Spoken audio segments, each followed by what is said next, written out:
Boa noite. A casa agradece a presença de todos, encarnados e desencarnados. Vou passar só 2 recadinhos. Coen, iniciando agora dia 23 de fevereiro, sempre às segundas-feiras, das 20 horas às 21h30. Então, aqueles que tiverem interesse em estar fazendo Coen, fica aqui esse convite, faça a sua inscrição. E também, se não fizer a inscrição, pode vir no dia e é possível ser feito ali na hora. Aqueles que têm crianças, tragam as crianças na segunda-feira, porque durante o Coen, as aulas do Coen, tem a evangelização infantil, então as crianças também são beneficiadas. Vou falar também do nosso projeto Cuidando do Luto, que acontece aqui na casa, às quartas-feiras, às 16h30, e também na USE São Carlos, às segundas-feiras, em 2 horários, 15h30 e 19h. É um projeto de acolhimento ao enlutado. Então, nos ajude divulgando esse nosso trabalho, esse nosso projeto, que é um projeto extremamente importante e necessário para acolher o enlutado. Mas se você também não é enlutado, junte-se a nós. Venha aprender e entender como acolher o enlutado. Porque todo enlutado precisa de respeito, de carinho, de acolhimento, de abraço, de compreensão. Então, tudo isso é possível a gente aprender no nosso projeto Cuidando do Luto. Nosso palestrante hoje, o Álvaro Macedo. O Álvaro é da Sociedade Espírita Obreiros do Bem, sempre aqui conosco, trazendo palestras assim, muito importante, muito esclarecedora. Então nós vamos aprender muito com o Álvaro, porque o tema de hoje é, meio difícil. Então nós temos que fazer essa liçãozinha aí várias vezes. O Álvaro vai fazer a palestra e a prece de encerramento. Nós vamos pedir para a Larissa, que é trabalhadora aqui da casa, para ela fazer a prece inicial.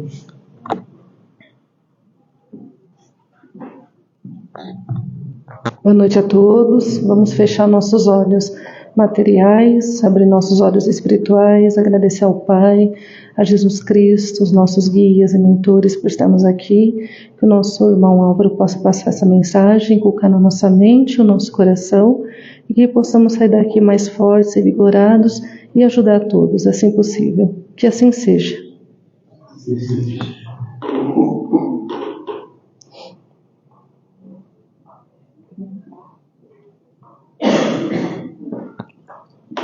Obrigado.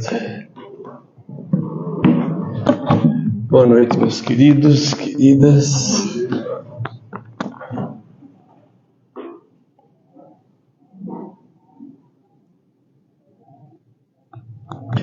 Muito bem, esse tema me é muito caro. Não é a primeira vez que eu preparei já faz um bom tempo e em vários locais eu já o apresentei. Porque ele é ferramenta de trabalho. Eu pertenço a um grupo mediúnico de obreiros, chamado Ceareiros do Bem, um grupo de desobsessão. Então, o que mais aparece é espírito que precisa aprender a perdoar. Então, esse tema, perdão, tem essa importância não só pelo trabalho lá da casa, né, mas pelo dia a dia de nossa vida. Precisamos aprender isso, aprender a perdoar. E eu me baseei, para desenvolvê-lo, no Evangelho segundo o Espiritismo. Um momento, fechei sem querer. No capítulo 10, bem-aventurados aqueles que são misericordiosos. E também no livro do Dr. Francisco Cajazeiras, de Fortaleza, O Valor Terapêutico do Perdão. Essa vertente do terapêutico vai aparecer bastante durante a nossa fala. E como eu falava em misericórdia, misericordiosos, eu fui atrás de tentar desenvolver ou captar uma definição de misericórdia. Isso foi muito bom para mim. Passou a ser o meu ponto de referência quando se trata de falar em perdão. Então vamos lá. Misericórdia é a capacidade humana de compreender com amor e carinho a falha ou a agressividade do semelhante, pelo entendimento e comparação com a nossa própria falibilidade. Então, o outro nos agride, o outro erra, e começa aí a referência. O ser humano é um ser que erra. É de se esperar que um ser humano já tenha errado e que vai errar novamente. É de se esperar que nós tenhamos feito o mesmo e que faremos novamente. Então o ser humano erra. Então não vamos ficar muito surpresos quando o ser humano vai errar, né? Não era esperado que ele podia errar? Era. Por que você está tão admirado, está tão irritado porque ele errou? Outra coisa, a misericórdia é o ato de vestir a pele do outro, imaginando os caminhos milenares que ele já percorreu e a dor de que ele se reveste, para ser-lhe o braço, o ouvido e a voz. Braço que ampara, ouvido que acolhe, que recebe com muita atenção, e a voz que leva a paz, o conforto. Essa questão do ouvido, eu estou lembrando agora, eu sou muito disso, né? Por isso que é bom ter apontamentos, então eu me perco e não volto mais. De uma palestra que não tinha nada a ver com o espiritismo e nem com perdão, mas era uma palestra de um curso que eu fiz pela Embrapa, que eu trabalhei lá, de gestão, e o locutor falava dessa questão da atenção. Eu falei do ouvido agora, lembrei, né? E ele, para dar o exemplo, ele chega assim na plateia, você me dá licença, ele chega assim e vai falar com a pessoa e faz assim, e fica ouvindo a pessoa de olho. Isso foi também uma referência muito boa para mim. Eu sempre tive muito hábito de olhar no olho, é uma coisa minha desde a infância, mas aí eu passei a fazer com mais propriedade. Você acolher, receber a pessoa, mostrar que ela é importante, que naquele momento você está fechado para o resto do universo, está aberto para ela. E entender nessa questão dos caminhos que ela percorreu, vários deles podem ter cruzado com os nossos, e que por isso talvez ela seja agressiva conosco, porque ele não lembra, mas tem alguma coisa lá no seu interior que diz, esse cara não é de confiança, eu tenho alguma coisa que eu estranho nele.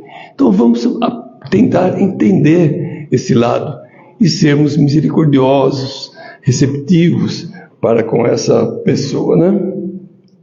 E nós falamos em perdão, terapêutico do perdão, nós vamos falar algumas coisas sobre bases espirituais das doenças.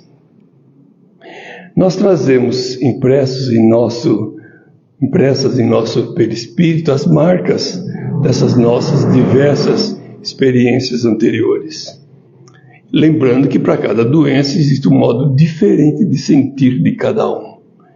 Então aquilo que dói para um, para o outro não dói. E vamos ser honestos para com as pessoas nesse momento, de entender que aquilo que para mim pode não ser tão doloroso assim, para o outro pode ser extremamente doloroso. Cada pessoa é uma pessoa diferente.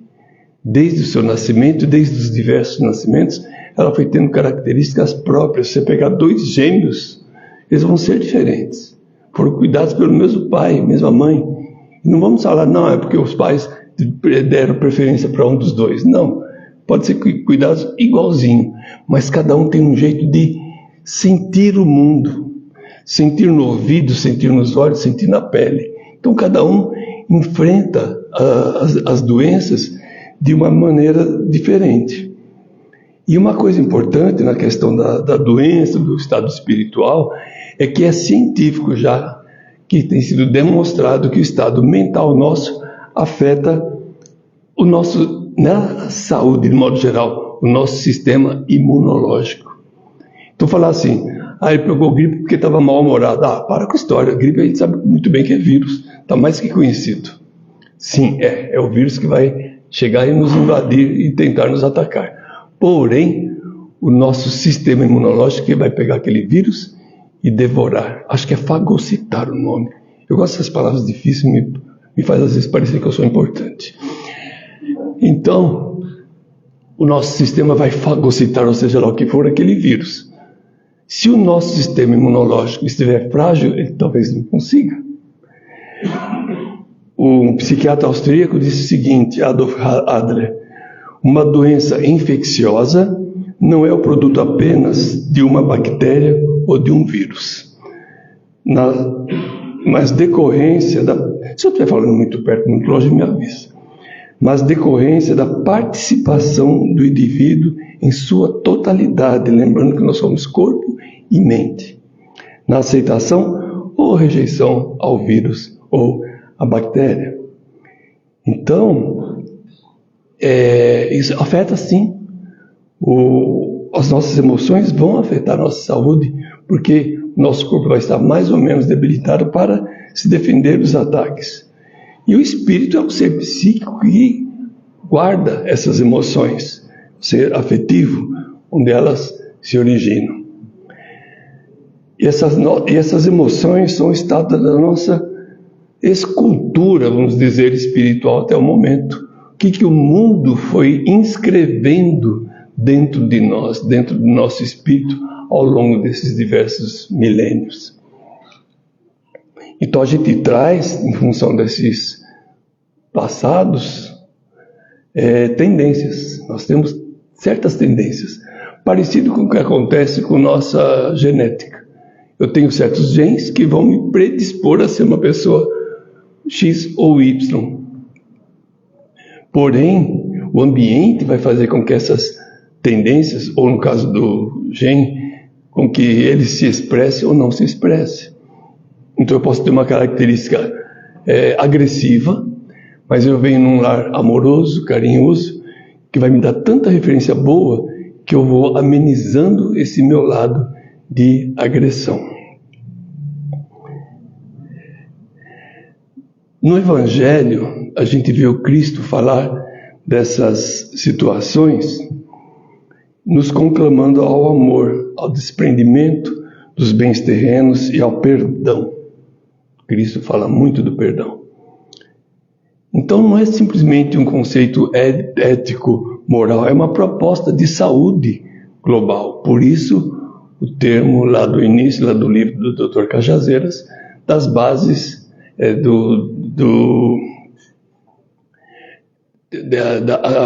a parte da saúde ligada ao perdão. Jesus nos disse assim: amai os vossos inimigos, fazei o bem aos que vos odeiam, e orai pelos que vos perseguem e caluniam. O que é isso? Os meus próximos, eu já faço tudo isso. Com meu filho, com minha mãe, com minha esposa, meus netos, eu já faço isso. A hora que ele propõe que a gente faça isso com quem não está nesse nosso rol de queridos, ele está propondo que a gente faça isso com todo mundo. Ou seja, isso é o convite à fraternidade universal. E a gente precisa pensar muito bem nesse conceito de fraternidade universal. Quando eu olho para o meu próximo e vejo o quê? Uma criatura de Deus. Diferente de mim? Não, igualzinho, nesse quesito, igualzinho a mim. Ele tem suas características, não é igual na totalidade. Ele tem seu desenvolvimento. Mas ele foi criado simples e ignorante como cada um de nós foi. Então, as diferenças que existem entre nós dois, momentâneas, pontuais, são de desenvolvimento. Ele desenvolveu certas coisas e eu desenvolvi certas outras coisas. Em algumas ele é melhor do que eu, em algumas eu sou melhor do que ele. Na totalidade, eu não sei na totalidade. Interessa saber? Não, não interessa. A única comparação que me cabe é comigo mesmo. Eu devo ver a cada momento se eu estou melhorando.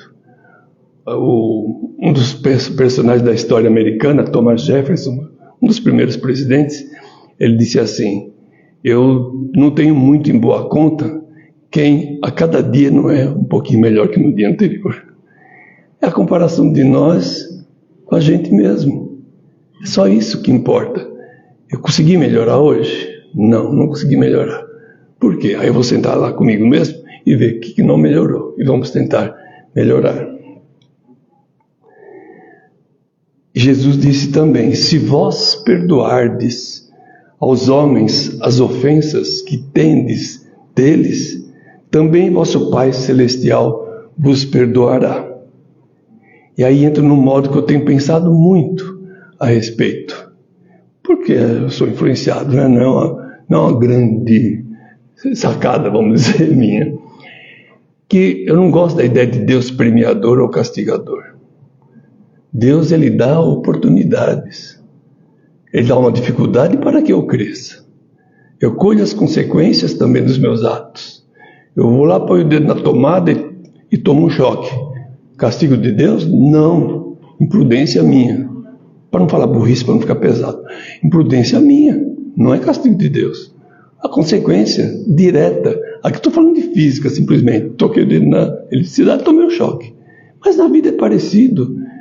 Eu tive certas atitudes e vou responder por elas. Vou ter que aplacar tudo que está de errado na minha existência por elas. Eu estou na leitura do livro Memórias de um Suicida, que depois de 53 anos, acreditam, que eu sou espírita há 53 anos, eu não nasci espírita. Depois de 53 anos de espiritismo, eu comecei a ler coisas que não são muito diferentes, não são novas, mas fizeram-me pensar com mais detalhe nessas coisas. No desejo, essa é a parte que mais está me chamando a atenção no Memória do Suicida. O desejo do ser desencarnado devedor de acertar com o seu passado. Eles querem voltar, querem encarnar, sabendo que vai ser difícil. Porque o suicida, ele sucumbiu numa dificuldade que ele não conseguiu enfrentar. Então ele eliminou a própria vida. O que vai acontecer? Ele vai precisar passar pela mesma dificuldade de novo para vencer. Não é castigo, é oportunidade. E o bacana é isso, que lá eles nos mostram que a pessoa quer passar por aquilo. Sabe que vai ser difícil, mas quer, assim mesmo. Um deles até quer ir logo. Ele fala, não, dá um tempo que você não está preparado. Então o perdão surge como a atitude de quem compreendeu os limites do próximo, à semelhança dos próprios limites. Se eu sei que eu não posso tudo, que eu tenho minhas dificuldades, também sei que o outro tem. Vamos tentar compreender o outro, dar oportunidade ao outro, assim como eu gostaria que me dessem. É muito bom, né, a gente pedir, me ajuda, me perdoa. E o vice-versa, você consegue? Não dá para perdoar. É bom perdoar. Então a gente tem que aprender isso. Eu tive uma experiência na nossa reunião dessa semana ímpar, muito diferente. O encontro de duas culturas no diálogo com um espírito comunicante. Era um espírito de um indígena que se dizia escalpelado. Na verdade, tinha se tirar toda a pele dele pela tribo adversária. Nunca tínhamos recebido um indígena na reunião. Pai de santo, tal assim, mas indígena puramente não. E aí a minha dificuldade de explicar para ele o que é o perdão. Imagina, tirou toda a pele, eu tenho que perdoar. Que história é essa? Mas vai, conversa. E falei de Jesus. Aí ele falou, é o grande Espírito. Falei, é o grande Espírito. É muito bacana a gente ver essas coisas acontecendo. Então, entender o lado do outro. Tem uma situação que o Dr. Cajazeiro nos traz muito interessante. Que ele está falando também de novo aqui do perdão na ciência, né? Falando em estresse e saúde. Então ele começa nos contando a situação do animal lá na selva. O animal se vê diante do perigo, que acontece? Ele está sob ameaça. Então, diante dessa ameaça, ele vai ter uma intensa palidez cutânea, porque o sangue começa a ir para os lugares onde mais precisa, aumento da pressão arterial para mandar esse sangue para lá, aumento dos batimentos cardíacos, da respiração, aumento da glicose, que precisa de energia em vários lugares, aumento dos hormônios do estresse. E é importante isso, adrenalina, noradrenalina, cortisona e etc. e a priorização do sangue para os órgãos vitais. A semelhança do animal, o Dr. Cajazeiras nos fala o seguinte: o funcionário está na linha de produção e o chefe chega lá e fala para ele tudo menos que ele é bonito. Despeja um caminhão da abóbora em cima do coitado. Fala. E ele entra numa situação parecida com o animal sob ameaça lá na floresta. Batimento cardíaco acelerado, respiração, o sangue indo fugindo do rosto. Mas diferente do animal lá na floresta, ele não tem muito o que fazer. O animal se prepara para atacar ou fugir. O funcionário nem pode atacar e nem pode fugir. Então é uma situação muito estressante. Aí escuta, o chefe vai embora e ele continua no trabalho lá, com a saúde alterada, porque todos esses hormônios vão causar os seus danos. A noradrenalina, a cortisona causam danos no nosso corpo. Eles são necessários para a defesa, para a reação, mas em grande quantidade, por muito tempo, causam danos. E aí ele passa o dia inteiro e vai para casa. Chega em casa, num mau humor, sem querer falar com muita gente, vai tomar seu banho. Lá no banho ele lembra do chefe. Sobe batimento cardíaco, respiração, o sangue some do rosto, a respiração e os hormônios de novo. Aí ele consegue se equilibrar e passa. Ele vai jantar, está com a família, meio fechadão, de repente um barulhinho, alguma coisa lembra da voz do chefe e ele entra todo o processo de novo. Então, o estresse que eu falei que em algumas situações é necessário para a defesa, para a sobrevivência, ele constantemente pode causar mal. E aí entra a fala da terapêutica do perdão. Então, se nós nos mantivermos nessa situação de estresse, de expectativa de atacar ou contra-atacar o tempo todo, o primeiro prejudicado somos nós. Daí a necessidade do perdão. Porque o primeiro beneficiado do perdão é quem perdoa. Daí a terapêutica. Então é muito importante que a gente evite essas situações de tensão, mesmo que sejam curtas.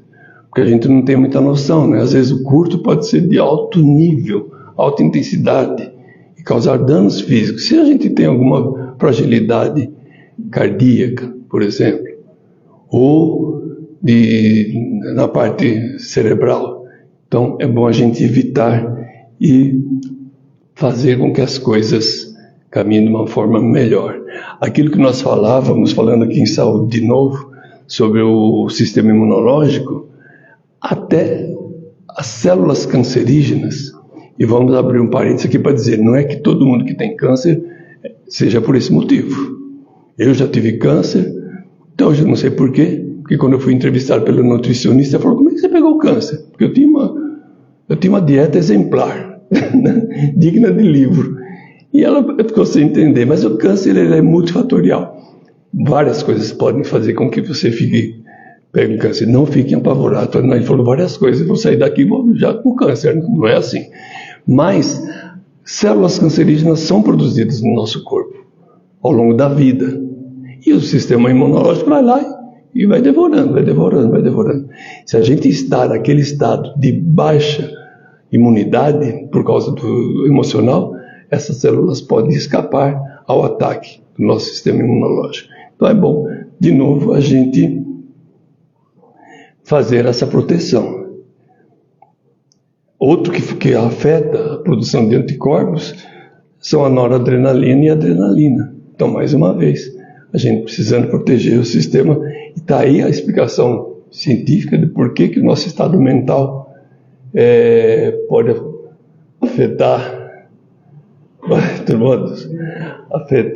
a nossa imunidade, porque os hormônios que são produzidos funcionam na contramão do nosso sistema imunológico. Então ele fica limitado para neutralizar. E aí vamos continuar fazendo uma reflexão sobre o perdoar, sobre o perdão. Primeira coisa que nos é dito é que perdoar é uma ação pessoal, é uma decisão própria de cada um de nós. Eu posso decidir perdoar sem pedir licença para ninguém. Embora, às vezes, a sociedade pode até fazer pressão. Você perdoou? Não é possível, eu não perdoava. Você é muito tonto. Não, você não sabe. Por todos esses motivos que nós estamos falando. E uma escritora, Robin Kazarjan, que escreveu o livro do perdão, ela disse também um outro detalhe do perdão, que perdoar não significa ser passivo e ficar num relacionamento claramente que não funciona para você ou que é abusivo. É saber entender todas essas passagens, não deixar que a coisa desande para uma agressão e ir fazendo o tratamento disso tudo. E o outro aspecto, que é evangélico até, que é, se lhe der um tapa na face, ofereça a outra face. Lembrar que isso é simbólico. Não significa bate de novo, que eu mereço. Às vezes mereço mesmo, né? Se eu levei o primeiro porque mereço. Mas significa, se me der a face da agressão, eu vou oferecer a face do perdão, do entendimento. Passarmos a criar uma cultura de entendimento mútuo. E também diante da lembrança, isso é uma coisa que a gente faz muito, a gente fica remoendo, né, a agressão. Diante da lembrança da agressão, procurar se distrair, procurar pensamentos e atitudes que nos afastem dessa posição de revivência do fato, ficar revivendo. Muda de assunto. Uma vez eu trabalhava na chefia, na Embrapa, né? Ocupei alguns cargos de chefia, e o relacionamento com o ser humano é uma coisa bastante complicada.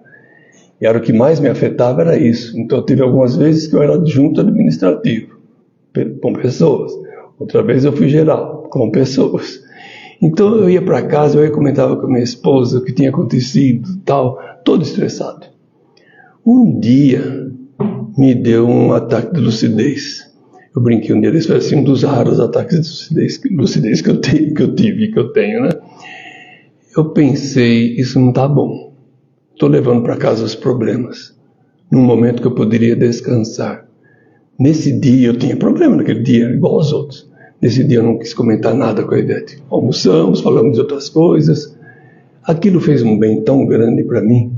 Ou seja, eu estava remoendo os problemas, as dificuldades. E a gente fica em ciclo, né? Uma vez eu tive uma desavença, não era exatamente uma desavença com um colega, mas algumas coisas que eu não combinava com ele. E eu me peguei nisso, falei, não quero pensar nisso, não quero pensar nisso. Aí eu ia fazer outra coisa, daqui a pouco eu estava de novo pensando naquilo. E de novo, uma luta, não é fácil. Não é fácil essa tarefa, mas é uma questão de treino. Com o tempo a gente consegue. E, entendendo e praticando o perdão, vamos falar sobre 6 dicas que eu peguei no Dr. Cajazeiras, né? Primeira dica é o auto-perdão. Então, começar por nós mesmos, porque sentimento de culpa é muito destrutivo. Vamos nos perdoar, vamos lembrar de novo daquela questão de que eu sou um ser humano, portanto eu posso errar, então eu vou me perdoar.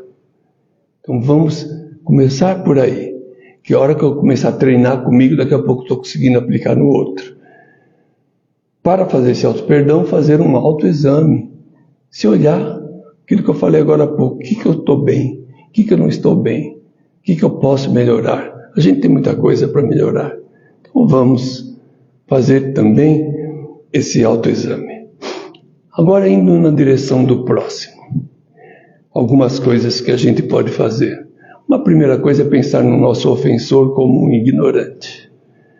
Não no sentido pejorativo que a gente usa muitas vezes a palavra ignorante. Ignorância no sentido de desconhecimento. Eu sou assim sábio e assim ignorante. Tem muito mais coisa que eu ignoro, porque não é da minha área, porque eu não vivenciei, do que o que eu sei. Então, ignorância é nesse sentido. Então, podemos entender o nosso próximo, o nosso agressor, como ignorante das coisas da alma, de toda essa colocação que a gente está fazendo aqui, de compreender como é que o mundo funciona, como é que o outro funciona, como é que Deus nos coloca nesse mundo. Considerar também o ofensor como enfermo. Ele pode estar muito machucado, como nós falamos milênios com problema, ou dessa própria existência, enfermo mesmo do corpo. Ele não vai ter facilidade de fazer uma relação boa se ele não estiver bem corporalmente. Tem um capítulo do livro Jesus no Lar, em que um dos apóstolos, são reuniões na casa de Pedro, né? E um dos apóstolos reclama de uma coisa dessa, de agressão que alguém praticou, que foi rude com ele. E aí Jesus sempre tem uma história para contar, e ele conta de um mestre e um discípulo que fez a mesma queixa. E eu não lembro dos exemplos, eu lembro só do primeiro, que ele fala: fulano de tal foi muito agressivo comigo, falou mal, me agrediu, vamos caminhar, chamou o mestre. E aí encontraram essa pessoa e foram acompanhando a pessoa. A pessoa chegou na casa dele, o lar estava com a filha no caixão. A pessoa tinha perdido a filha naquele momento. Então ele estava transtornado, estava sem rumo. Ele precisava muito mais de amparo do que de ataque. Então entender que o ofensor pode estar passando por um momento de dificuldade. Considerar o ofensor como instrumento de prova. A gente veio para estar com determinada pessoa porque precisamos reparar coisas do passado, e prova não é expiação, né? Prova não é resgatar, mas é prova porque eu quero crescer. Aí eu peço: Senhor, dai-me paciência. Aí me coloca como chefe lá. Senhor, eu pedi paciência. Como é que você me coloca esse monte de doido? Você não adquire paciência. Não adquire paciência com quem não te ataca, não te agride, é fácil, nem precisa ter paciência. Então o ofensor pode ser um instrumento de prova. E por último, considerar que pode haver uma impessoalidade da ofensa. A pessoa pode estar naquele estado que eu falei, de agressividade, com qualquer um, não é com você. Pode não ser contra você. Então o melhor é diálogo. Tentar ouvir a pessoa. Vai ser o ouvido, o braço, a boca, para conversar com ele, ver o que você está passando, o que está ruim na sua vida. Vamos oferecer a nossa palavra, o nosso carinho, o afeto. Estamos quase chegando ao fim, e eu tenho uma página aqui, só para a gente sair um pouco da religião, mas continua bacana, porque a gente vê que se falam, as coisas são tudo coisas da nossa vida, né, como ser humano. Então, uma palavra da psicanálise a respeito disso. Primeira coisa que a psicanálise fala é que perdoar não é esquecer. Perdoar é ressignificar a ofensa. A palavra ressignificar é muito usada em psicanálise, ela tem um sentido muito profundo. O que é ressignificar? Eu fazer um esforço para ver a mesma coisa que eu vi de um jeito, tentar ver de outro. Por exemplo, quando eu falo, vai ver se ele não está doente, por isso que está te agredindo, eu estou ressignificando. Ele me agrediu porque ele é ruim, porque ele não vale nada. Não, ele me agrediu porque ele não está bem. Começar a ressignificar a ofensa. Ele diz aqui na psicanálise: nós vamos continuar a nos lembrar dela, dessa ofensa. Mas cada vez que lembrarmos dela, a dor será menor, porque eu atribuí um novo significado.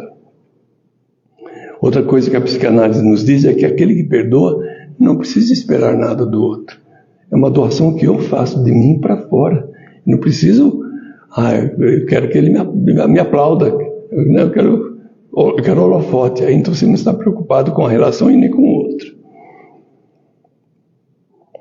Quem consegue se perdoar, também a psicanálise fala a mesma coisa, pode conseguir perdoar o outro, sem depender de uma referência moral, religiosa. Se eu consigo me perdoar, eu perdoo o outro. E uma coisa que ele fala que, por fim, é que da cultura nós herdamos a lei, né? Nós pertencemos a uma sociedade que nos protege, mas para nos proteger eles dão regras, porque senão eles não conseguem proteger todo mundo. E no pacote vem o quê? Vem a culpa. Nós não herdamos o perdão, a gente herda a lei, mas podemos inventar o perdão e o auto-perdão. E aí tem um quadrinho que eu achei interessante também, para terminar, que diz assim, de novo, sobre esquecer. Perdoar não é esquecer, isso é amnésia. Perdoar é se lembrar sem se ferir. E sem sofrer, isso é cura. Por isso, é uma decisão e não um sentimento. Eu decido de maneira lógica qual é o caminho que eu quero percorrer. Acaba virando sentimento depois. A gente acaba se treinando e aí você depois começa a ficar treinado, basta ver a agressão do outro e olhar com carinho, ah, que pena que ele está fazendo isso, coitado, deve estar sofrendo. É isso, meus queridos. A prece.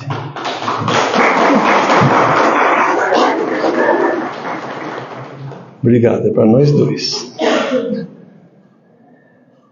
Querido Mestre Jesus, é sempre um alento em nossos dias. Podemos parar algumas horas e refletir sobre o vosso Evangelho, sobre os diversos exemplos que vós nos destes, as palavras deixadas com muito amor, com muito carinho, os irmãos que nos amparam, que são maiores do que nós, estão ao nosso lado, também nos ensinando, e somos muito gratos por tudo isso, Mestre. Que a vossa luz desça sobre nós, sobre cada pessoa dessa sala, encarnado, desencarnado, mas mais que tudo, que desça sobre todos nós enquanto planeta. Nós estamos passando por um momento difícil de evolução do nosso orbe terreno. Olhai por nós, Mestre. Eu sei que vós o fazeis, mas eu quero unir as vossas luzes, todas as nossas vibrações, em benefício de todo o nosso povo, e que nós aprendamos a nos amar como vós nos amastes e vós nos amais. Que assim seja.